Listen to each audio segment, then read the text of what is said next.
Não coloque a coroa no seu filho. Como não colocar, né? Eu trouxe uma psicóloga, mãe, pra conversar com a gente. Tudo bom? Tudo bem, minha linda. Que prazer. Nossa, enorme estar aqui contigo. Adoro bater papo contigo, você sabe disso, né? Adoro estar com você, porque você sempre dá a oportunidade da gente compartilhar não só o conhecimento técnico, mas também a experiência do ser real mãe. life, né? Literalmente. Isso. Eu tava comentando aqui nos bastidores, mas não dormiu, dormiu. E, gente, é real life, maternidade é isso, né? Um dia é uma coisa, outro dia é outra, né? E o bacana é que você mostra isso. A maioria das pessoas que tem uma vida pública, né, digital, você vê que é tudo muito perfeito, redondinho, aquela coisa que se encaixa.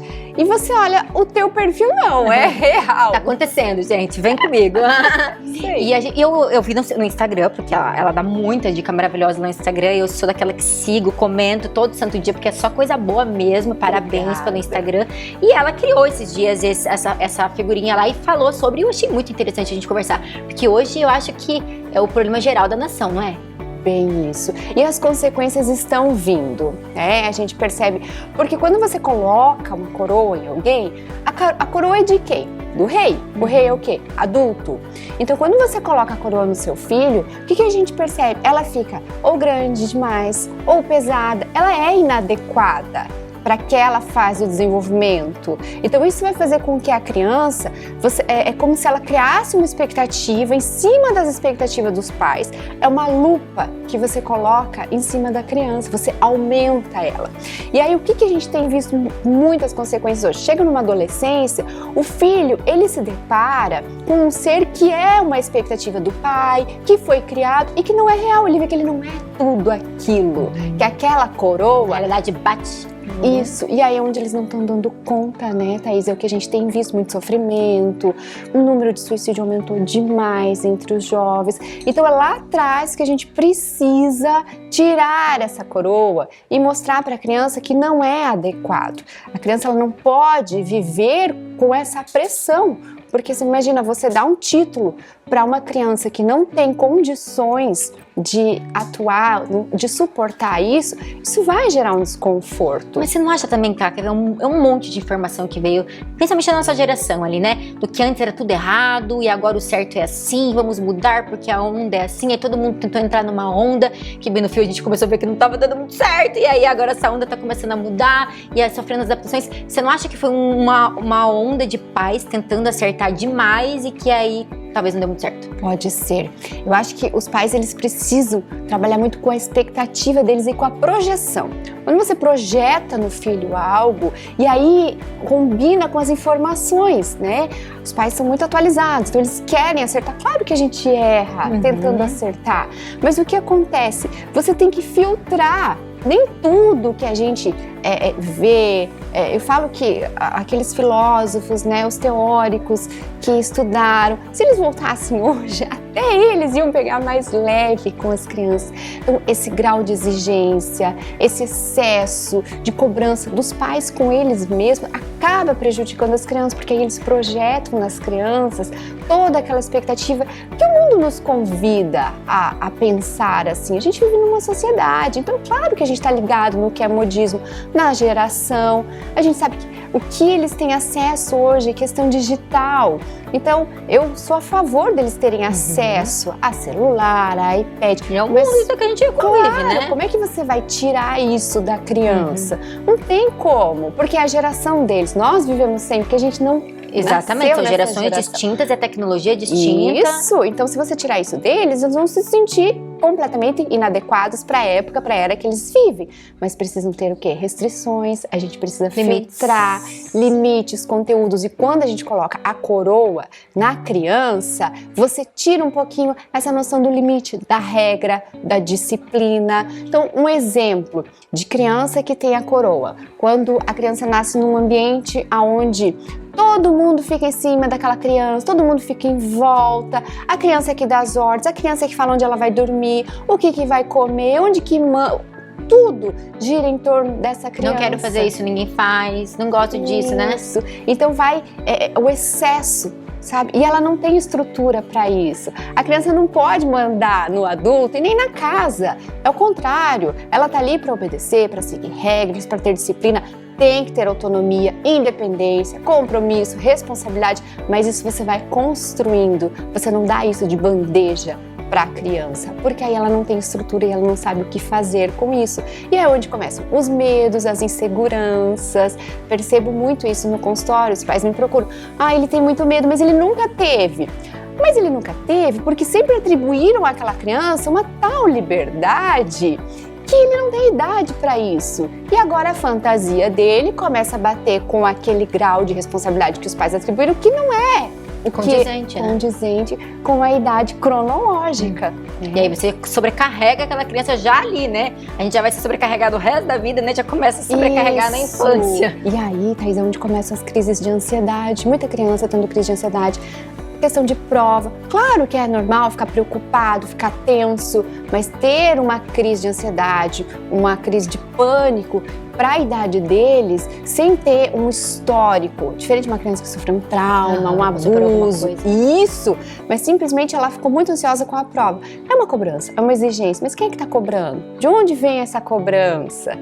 É necessário? Precisa? Não, ele tem que ter o compromisso, a responsabilidade, ok? Mas a gente precisa mediar. E eu acho que, como você disse, eu concordo plenamente. As informações, elas vieram assim, né?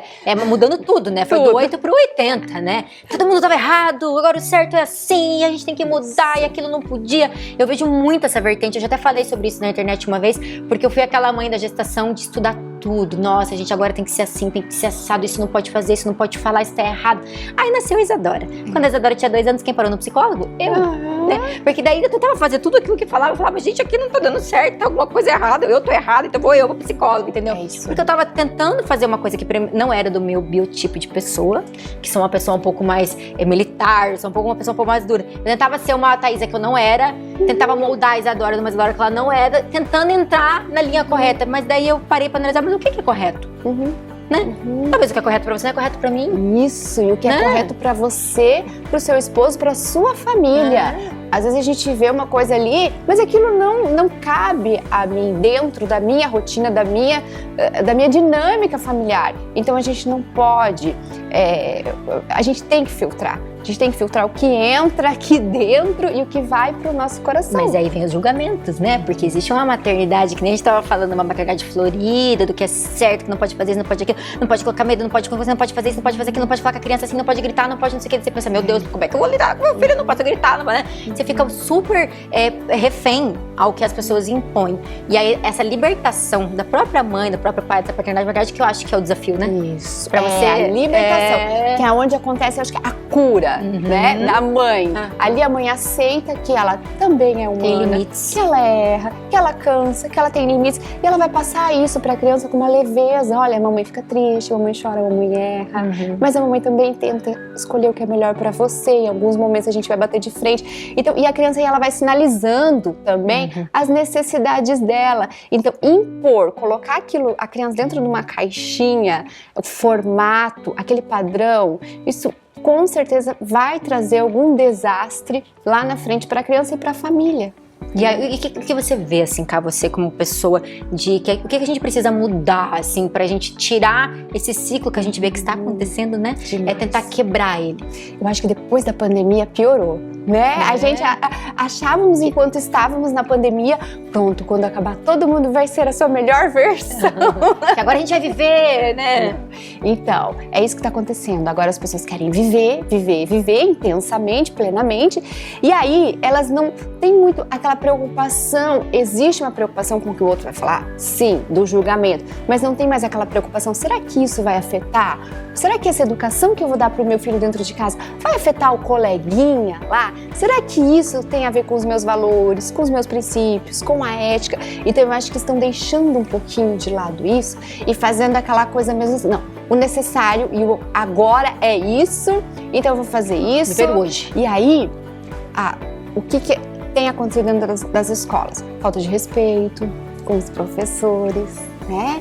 Então, gente, o professor é uma referência. Claro que a gente precisa ter é uma via de mão Claro. dupla, né? O professor também precisa entender a criança, identificar o que ele precisa. Limite até nisso, ter né? Limites em qualquer lugar.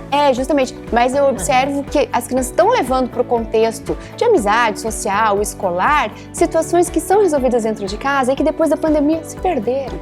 Tá? Vamos viver intensamente, já que a gente sobreviveu. Mas espera aí, é a longo prazo.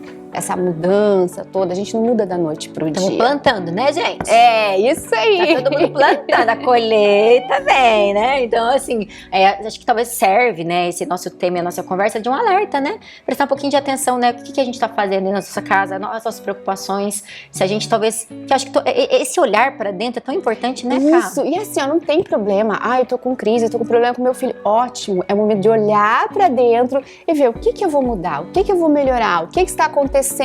Independente do julgamento de algum familiar ou de algum amigo próximo, quem sabe o que é bom para a família, para o filho, é quem está vivendo ali, não é o vizinho, não é aquele que está dando pitaco. Então, eu acho que as mães, elas precisam se sentir mais seguras, aproveitando, né, que a gente está no mês das mães. Sim. Eu acho que as mães, elas precisam ter mais segurança, sabe? E ouvir esse interior delas, o instinto, isso é importante, é fundamental.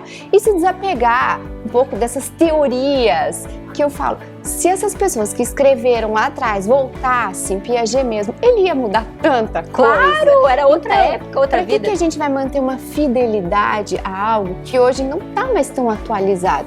A gente precisa se atualizar, inclusive na educação das crianças. Claro, sempre a base, o amor, o limite, o respeito, a disciplina, né? A obediência, que a gente sabe que isso ajuda. Com certeza. Né?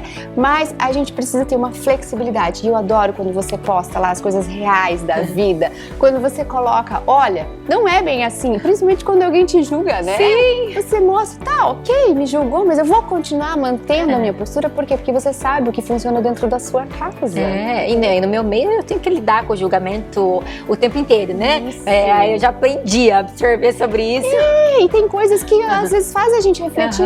Realmente, talvez em algum outro momento eu agiria assim. Mas agora eu vou agir assim. Essa segurança que eu acho que você inspira outras mamães, tá? A manterem essa cumplicidade com os filhos e saber, eu costumo falar isso, eu adoro repetir, que os maiores psicólogos dos filhos são os pais, né? Então, quando a gente olha para a criança, quando a gente lida com a situação, com o problema, com o conflito, isso se soluciona, né? E muitas vezes não precisa chegar no consultório de psicologia. Que demais. Ai, adoro nosso bate-papo, a gente podia ficar horas conversando, porque é muito bom, Ká, muito obrigada. Adorei o tema, adorei a conversa, você é maravilhosa. Obrigada. Obrigada.